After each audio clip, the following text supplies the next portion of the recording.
village square stood still, as if the air itself had thickened with the weight of the moment. The sun hung high, casting long shadows, but no one moved. The riders, the villagers, even the children. Everyone sensed that something beyond them was unfolding. From the entrance of one of the larger huts, Mami Akosua stepped forward. Her body was frail, her back slightly bent by the years, but her presence commanded respect. She had been watching the exchange from a distance, her heart pounding in her chest. Now, as she took slow, careful steps toward the center of the square, her eyes locked onto Efokomla, and then she froze. Her breath caught, her heart pounded louder than the whispers around. She knew that face. Though time had aged him, adding lines to his brow and streaks of grey to his hair, she knew that face. Her lips parted, but the words came slowly as if they had been trapped inside her for a lifetime. Komla! The name fell from her lips like a prayer. Across from her, Efokomla's entire body stiffened. His fingers clenched the reins of his horse, his knuckles turning white. His chest rose and fell, his breathing unsteady. It couldn't be. This was not possible. And yet, Akosua! His voice cracked as he took a step forward, his eyes wide with disbelief. The weight of the years between them, years filled with longing, regret, and unspoken words, suddenly came crashing down. A ripple of murmurs spread through the villages, their hushed voices weaving together like the rustling leaves in the trees. Elikem and Nana Esi stood side by side, their hands inches apart but not touching. They exchanged confused glances, searching each other's faces for answers neither of them had. "You know each other?" Elikem finally asked, his voice barely above a whisper. Mami Akosua's eyes glistened, her lips quivering as she struggled to breathe. "I once loved a man named Komla," she confessed, her voice shaking. "We were torn apart by our families, by duty." A stunned silence swept through the square. The revelation hit like a bolt of lightning, striking deep into the heart of the moment. The past, the one they had all buried, the one they had all tried to forget, had clawed its way back, unraveling secrets long kept in the shadows. Nana Esi's fingers curled into her palm. Elikem's breathing grew heavier. The realization hung between them all like a storm cloud, thick and looming. This was not just a meeting of two families. This was fate. And fate had just begun to reveal its cruel, unforgiving hand.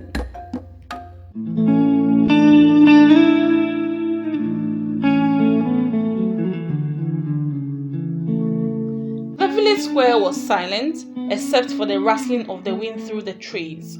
Even the birds had gone quiet, as if the entire world was holding its breath. Efokomla stood frozen, his broad chest rising and falling with the force of his emotions, his fists clenched at his sides, his knuckles turning pale. His voice, when it finally came, was thick with years of sorrow. "You were taken away from me," he said, his voice rough like the bark of an old tree. "I searched for you, Akosua. I searched everywhere, but you had vanished." His words trembled with pain, with anger, with longing. Across from him, Mami Akosua placed a trembling hand over her heart. Her lips parted, but for a moment, no words came. When she finally spoke, her voice was small, almost fragile. "They sent me away, Komla." Her voice waved, but she forced herself to continue. "My family would not allow it. They said we were from different worlds, that we could never be together. To keep our families from shame, they forced me to marry another." A sharp gasp rippled through the villages. The weight of her confession pressed heavy on the air. Kosi, Efokomla's oldest son, turned to his father, his brow furrowed in deep thought. A memory surfaced. One of the nights spent listening to his father speak of a love lost long ago, a love that had never faded. His heart pounded as the truth settled in. "Father," Kosi asked hesitantly, "is she the woman you always spoke of? The one you lost?"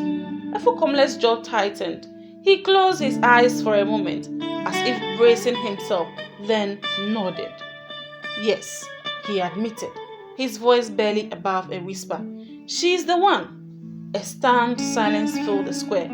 For Nana Esi and Elikem, the revelation struck like lightning. Everything they had fought against, the disapproval, the struggle, the belief that their love was forbidden, was suddenly turned upside down. Their love was not a mistake. It was a continuation.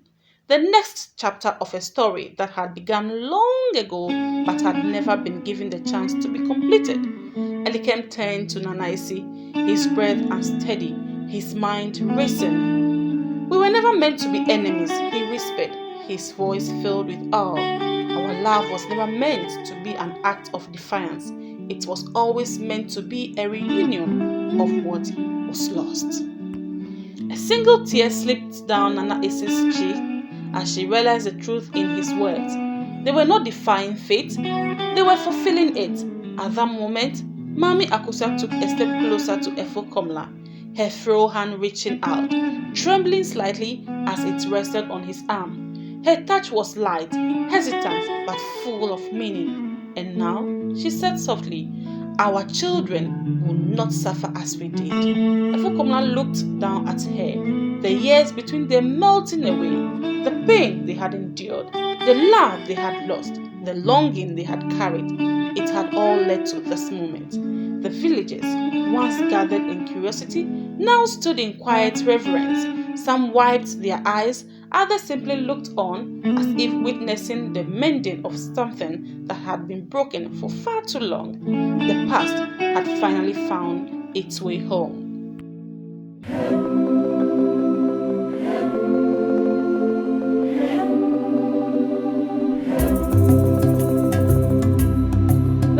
Light of dawn painted the village in soft gold, casting long shadows over the thatched rooftops. A warm breeze whispered through the trees, carrying with it the scent of fresh earth and distant fires. The village had not yet fully woken, but something had changed. A sense of peace, something long missing, settled in the air. The people who had once whispered of forbidden love and old rivalries now stood in quiet understanding. The weight of history had been heavy, but it no longer pressed so harshly against their hearts. Nana Esi stood in the center of it all, her hand intertwined with Elikem's. She felt lighter, as if a great burden had been lifted from her shoulders. Beside her, Elikem held her hand firmly, his grip steady and strong. He had always been her anchor, but now, for the first time, she felt that they were standing on truly solid ground. A voice broke the silence.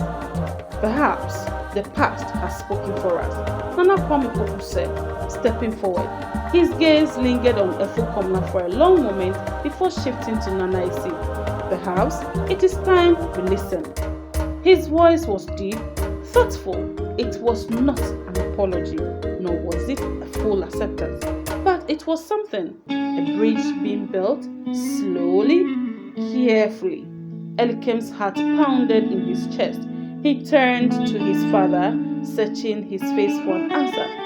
"Father," he said, his voice calm but full of emotion, "will you accept my love for Nana Esi now?" Efukomla studied his son, his jaw tightening as he weighed his words. He had come to this village expecting to bring Elikem home, to remind him of his place among his own people, but fate had woven a different story. What he had seen, the love, the defiance, the history that had repeated itself in a way that no one could have predicted, had changed him. He inhaled deeply, then exhaled. If this love has withstood fate itself, who am I to deny it? A murmur ran through a crowd. A mother wiped tears from her eyes. An elder nodded in quiet approval. With those words, the past was laid to rest. The story that had begun with separation, with pain and loss had now found its conclusion in unity. Nana Esi and Elikem looked at each other, their hands still tightly clasped. Their love had endured judgment, rejection, and the weight of history. It had been tested, but it had survived. Perhaps it had always been meant to be. As the morning sun climbed higher, bathing the village in golden light, the two families stood together, once divided, now whole. And so, under the warm glow of a new day, a new chapter began. Not just for Nana Esi and Elikem, not just for Mami Akosia and Efo but for generations yet to come.